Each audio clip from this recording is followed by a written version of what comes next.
السلام علیکم ورحمۃ اللہ وبرکاتہ۔ رحیلہ میری گہری دوست تھی۔ ہم نے اکٹھے کالج اور اسکول میں پڑھا۔ وہ بڑی نازک اور خوبصورت تھی، اچھے گھرانے سے تھی۔ 4 بہن بھائی تھے، سبھی بہت مہذب، با اخلاق اور محبت کرنے والے، لیکن رحیلہ ان میں انمول تھی۔ ہر کسی کے دکھ سکھ میں ساتھ نبھاتی تھی، غریبوں کی ہمدرد، کسی کے ساتھ فرق نہیں کرتی تھی۔ کسی سے ناراض بھی ہوتی تو تھوڑی دیر کے لیے، پھر فوراً معاف کر دیتی۔ ہم فلسفے کی طالب علم تھی، وہ بہت ذہین طالبہ تھی، فلسفے میں اول نمبر رہتی۔ اس کو خدا نے سوچنے سمجھنے کی زبردست صلاحیت عطا کی تھی۔ جو بات کوئی گھنٹوں میں سمجھ پاتا وہ منٹوں میں سمجھ لیتی تھی۔ اسی وجہ سے گھر میں مذاقاً لوگ اس کو سیانی کہتے تھے۔ کچھ لوگ اللہ نے ایسے بنائے ہوتے ہیں جو ہر پہلو سے خوشنما ہوتے ہیں، صورت، سیرت، کردار، اخلاق، سوجھ بوجھ، سمجھ، غرض، کیا تعریف کروں۔ جو اسے دیکھتا تھا اس پر مر مٹتا تھا۔ اکثر میں رحیلہ سے کہتی تھی کہ تم پڑھ لکھ کر جج بنو گی، کیونکہ تم میں لوگوں کو جج کرنے کی بڑی صلاحیت ہے۔ کوئی نہیں جانتا کہ انسان کی تقدیر میں کیا لکھا ہے۔ ہم سوچتے کچھ ہیں، ہوتا کچھ اور ہے۔ وہی لڑکی جس کے بارے میں سب کہتے تھے کہ بہت ذہین ہے، بہت سمجھدار ہے، بڑے اچھے دماغ کی مالک ہے اور صحیح فیصلہ کرنے کی خدا داد صلاحیت رکھتی ہے، جب اس نے اپنی زندگی کے بارے میں سب سے اہم فیصلہ کیا تو لوگ حیران و ششد رہ گئے۔ میں اکثر رحیلہ سے کہتی کہ تم خوش قسمت ہو کہ لوگ تم سے پیار کرتے ہیں۔ تم ٹھیک کہتی ہو، لوگ مجھے پسند کرتے ہیں، مگر مجھے ابھی تک کوئی اچھا نہیں لگا جس کو میں دل سے اور شدت سے چاہوں۔ وہ اپنی دنیا میں مگن تھی، مثبت سوچوں کے ساتھ جیو اور جینے دو کی پالیسی پر عمل کرتے ہوئے ہمیشہ خوش باش رہتی تھی۔ کوئی کیا سوچتا ہے اس کے بارے میں، اس کی وہ کبھی پرواہ نہ کرتی تھی۔ رحیلہ کی امی اس سے بہت محبت کرتی تھی، اچھے سے اچھا رشتہ ٹھکرا دیتی۔ اللہ سے اعلیٰ خاندانوں سے اس کے لیے رشتے آئے۔ خاندان کے پڑھے لکھے، اعلیٰ معیار اور اعلیٰ عہدوں پر فائز لڑکوں نے خواہش کی کہ وہ رحیلہ سے شادی کریں، مگر وہ بضد تھی کہ ابھی کسی کے بارے میں سوچنے کی گنجائش نہیں تھی۔ لڑکیاں دولت پر مرتی ہیں۔ بے شک آج کل کے دور میں دولت ایک ضروری شے ہے، لیکن صرف دولت ہی تو سب کچھ نہیں ہوتی۔ اسے ماں باپ نے گھر میں اتنی آسائش، محبت اور سہولتیں دے رکھی تھی کہ اسے کیا خبر کہ باہر کی دنیا کیسی ہے، کتنے مکر و فریب سے بری ہوئی ہے۔ وہ BA کر چکی تھی اور گھر میں بور ہونے کی وجہ سے اکثر میرے گھر آ جاتی تھی۔ پھر اچانک وہ ہوا جس کا کوئی تصور نہیں کر سکتا۔ رحیلہ ان دنوں ایک ادارے میں انگریزی بول چال سیکھنے جا رہی تھی کہ وہاں اس کی ملاقات ایک ایسے شخص سے ہو گئی جو چرب زنی میں اپنا ثانی نہیں رکھتا تھا۔ وہ لڑکی جو کہتی تھی کہ کوئی میرے دل کو نہیں بھاتا، چاہے کتنا خوبصورت اور دولت مند کیوں نہ ہو۔ اس نے ایسا فیصلہ کر لیا کہ میں حیران رہ گئی۔ اس نے اپنی عمر سے کئی گنا بڑے شخص کے ساتھ شادی کرنے کا فیصلہ کر لیا، جو پہلے سے شادی شدہ اور کئی بچوں کا باپ تھا، اور بڑی بات یہ کہ بدصورت بھی تھا۔ دونوں میں زمین آسمان کا فرق تھا۔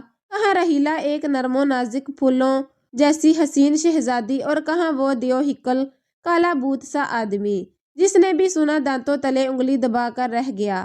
سب نے کہا کہ کچھ خدا کا خوف کرو، لوگ کیا کہیں گے، عمروں کا اتنا فرق ہے، پھر وہ شادی شدہ ہے، تم کو رشتوں کی کیا کمی ہے۔ معلوم نہیں رحیلہ کو کیا ہو گیا تھا جس کی خاطر لوگ جان دینے کو تیار تھے، دنیا کی ہر شے نثار کرنے کو تیار تھے، مگر وہ کہتی تھی کہ اسد میں جو بات ہے وہ کسی اور میں نہیں، اور میں صورت کی نہیں، فراست کی شیدائی ہوں، مجھے ان سے پیار ہو گیا ہے، میں انہی سے شادی کروں گی چاہے کچھ ہو جائے۔ ماں باپ سمجھا کر ہار گئے، آخر بیٹے کی خوشی کی خاطر اس کی شادی اسد صاحب سے کر دی۔ جانے اس مکار نے کیسے اسے شیشے میں اتارا، نہیں معلوم۔ ہم سمجھ رہے تھے کہ یہ اس کا جذباتی فیصلہ ہے، شاید اسد نے کسی جادوگر سے اس پر جادو کروایا ہے کہ اس کو کچھ دکھائی نہیں دیتا تھا۔ آخرکار شادی ہو گئی۔ واقعی میری دوست نے اس کو ٹوٹ کر چاہا، وہ تھی اور بس گھر کی 4 دیواری تھی۔ میں حیران تھی کہ یہ کیا وہی رحیلہ ہے؟ کتنا خوش نصیب انسان ہے کہ اسے رحیلہ جیسی بیوی ملی، بیوی بھی وہ جو خوبصورت اور اچھے گھرانے اور اچھے کردار کی۔ جب بھی آتی گھر والوں سے ملنے تو مجھ سے ضرور ملتی، کہتی تھی کرن سب اچھا ہے، پھر دبی زبان سے کہتی مگر میرے سسرال کے لوگ کوئی خاص اچھے نہیں ہیں، کبھی کبھی شوہر بھی ان جیسا لگتا ہے، جتنی چاہوں ان لوگوں کی خدمت کرو، مگر یہ بے حس لوگ ہیں۔ وہ اپنے شوہر کے پہلے بچوں کے ساتھ بھی اچھا سلوک کرتی تھی۔ جوان بچے تھے مگر رحیلہ نے کبھی محسوس نہیں کیا، مگر وہ لوگ عجیب و غریب سوچ کے مالک تھے، رحیلہ سے حسد کرتے تھے۔ یہ جتنا بھی ان کا خیال رکھتی وہ مزید دور ہوتے جاتے۔ اس وجہ سے رحیلہ بہت پریشان رہنے لگی۔ اب پتہ چلا کہ شادی شدہ مرد کبھی اپنا نہیں ہو سکتا، اس کی زندگی بٹی ہوئی ہوتی ہے۔ پہلی بیوی اور اس کے بچے اس کی زندگی میں ایک بہت بڑی حقیقت ہوتے ہیں، اور جو لڑکیاں جانتے بوجھتے کسی شادی شدہ مرد کا انتخاب کر لیتی ہیں، ان کو پھر اس قسم کے حالات سے دوچار ہونا پڑتا ہے۔ انہی دنوں وہ امید سے ہو گئی۔ سوکن کو بڑی بہن کہہ کر گھر میں آئی تھی، لہٰذا آپا کا درجہ تو دینا تھا۔ آپا سارا دن پلنگ پر بیٹھی رہتی تھی اور یہ اس کی خدمت گزاری میں جٹی رہتی۔ یہ سوچ کر کہ ایک عورت کے حق پر ڈاکہ ڈالا ہے تو اب اس کی عزت اور خدمت کرنی ضروری ہے تاکہ وہ راضی رہے۔ ہر کام کی ایک حد ہوتی ہے، جب بات حد سے بڑھ جائے پھر کچھ نہیں ہو سکتا۔ پھر یہی ہو سکتا ہے کہ دو برتنوں کا ٹکراؤ ہو اور شور ہنگامہ ساری دنیا سن لے۔ اس میں بھی عزت کا گھاٹا ہوتا ہے کہ گھر کی بات گھر میں رہنی چاہیے۔ منہ سے نکلی ہوا میں اڑی، کوٹھوں چڑھی۔ رحیلہ جس خاندان سے تعلق رکھتی تھی وہاں شر، فساد، اونچا بولنا، نوک جھونک ایسی باتیں سخت ناپسند کی جاتی تھی۔ ایسی باتوں کی وہ عادی بھی نہیں تھی۔ وہ چپ چاپ سوکن کی زیادتیاں برداشت کرتی رہی، یہاں تک کہ بیمار پڑ گئی۔ اس کی طبیعت خراب تھی، چکر آتے، الٹیاں ہوتی، مگر سوکن رعایت نہ کرتی۔ نوکر کے ہوتے ہوئے کہتی کہ تم مجھے پکا کر دو، تمہارے ہاتھ کا سالن مجھے بہت پسند ہے، چائے تم بنا کر لاؤ۔ نوکر کو چائے بنانے کا کیا ڈھنگ، غرض اس سے باندیوں کی طرح سلوک کرتی۔ آخرکار یہ دباؤ اتنا بڑا کہ پھر اس کا نازک وجود یہ بار نہ سہ سکا اور وہ بار آور ہونے سے پہلے ہی بے ثمر ہو گئی۔ مستقبل کی خوبصورت امید جو اس کے پہلو میں پرورش پا رہی تھی، اس نے قبل از وقت دم توڑ دیا۔ رحیلہ کو ہسپتال میں داخل ہونا پڑا، جہاں وہ 15 دن رہی، اور جب گھر آئی تو کسی نے اس کے ساتھ ہمدردی کا ایک بول نہ بولا کہ وہ اتنے دن بیمار رہی ہے، اب کیسی ہے۔ اس کی تیمارداری کی بجائے ان لوگوں نے یہ کیا کہ پھر سے اس کو کام پر جوت دیا۔ رحیلہ اس سلوک پر بہت دل برداشتہ تھی۔ شوہر سے امید تھی کہ دل جوئی کرے گا، قبل از وقت کوکھ کے خالی ہو جانے کا دکھ، اس کی آنکھوں سے بہتے آنسوؤں کو پیار کے دو بول کہہ کر سمیٹ لے گا، دکھ کم ہو جائے گا۔ مگر شریک حیات ہی جب چکنی مٹی کا بنا ہو تو پھر کسی اور سے کیا شکایت۔ اب وہ میکے جا کر رہنا چاہتی تھی تاکہ چند دن آرام کر سکے۔ اسد نے اس کی بھی اجازت نہ دی، کہا کہ ہمارے یہاں بیوی جب ایک بار شوہر کے گھر رخصت ہو کر آ جاتی ہے تو مڑ کر میکے کی طرف نہیں دیکھتی۔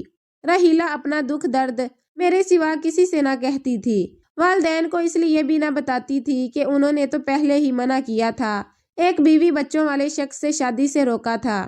ایک انہوں نے کیا، خاندان کے ہر فرد نے، رشتہ داروں نے، خود میں نے ہاتھ جوڑے تھے کہ بڑی غلطی کر رہی ہو، باز آ جاؤ۔ لیکن ہم لڑکیوں کی بس یہی ایک کمزوری ہے کہ عقل کی بجائے دل سے سوچتی ہے اور اپنے بزرگوں کا کہا نہیں سنتی۔ بعد میں کس قیامت سے گزرنا پڑے گا اس کا ادراک نہیں رکھتی۔ میں نے ان دنوں بھی اس سے کہا کہ تم شوہر سے ہمدردی کی توقع مت رکھو یا پھر والدین کو اپنے حالات سے آگاہ کرو، ورنہ تمہاری سوکن کبھی تم کو ماں کے مقدس رتبے سے سرفراز ہونا نہ دیکھ سکے گی۔ یہ ایسے ہی تم پر عرصہ حیات تنگ رکھے گی۔ شوہر خاموش تماشائی بنا ہوا ہے، وہ کب تمہاری طرفداری کر سکتا ہے؟ اس میں بیوی اور اپنے 14 سال بچوں سے مقابلے کی ہمت نہیں ہے۔ پہلی بیوی کا کنبہ کافی بڑا اور بار سوخ تھا، اسد اس وجہ سے بھی اس سے دبتے تھے، جبکہ ادھر رحیلہ کے والدین شرافت کی وجہ سے کبھی اس کے گھر کی طرف کا رخ بھی نہ کرتے تھے۔ کوئی بات کرنا تو کجا، وہ بیچارے تو بس عاجزی سے سر جھکائے رکھتے تھے تاکہ ان کی بیٹی کا گھر بسا رہے۔ جانے گھر بسنا کس کو کہتے ہیں اور یہ کیسے بستا ہے، میری سمجھ میں نہیں آتا تھا کہ اس کے لغوی معنی کیا ہے اور حقیقی معنی کیا ہے۔ رحیلہ جس کو گھر کی آبادی کہتی تھی، میری نظر میں تو وہ عورت کی بربادی تھی۔ بہرحال ان ساری باتوں کا تعلق انسان کے دل کی آبادی سے ہوتا ہے۔ میں سوچتی تھی ممکن ہے اسی طرح اس کا دل آباد ہو، کیونکہ دل کے معاملات سب سے جدا ہوتے ہیں۔ میں رحیلہ کے گھر گئی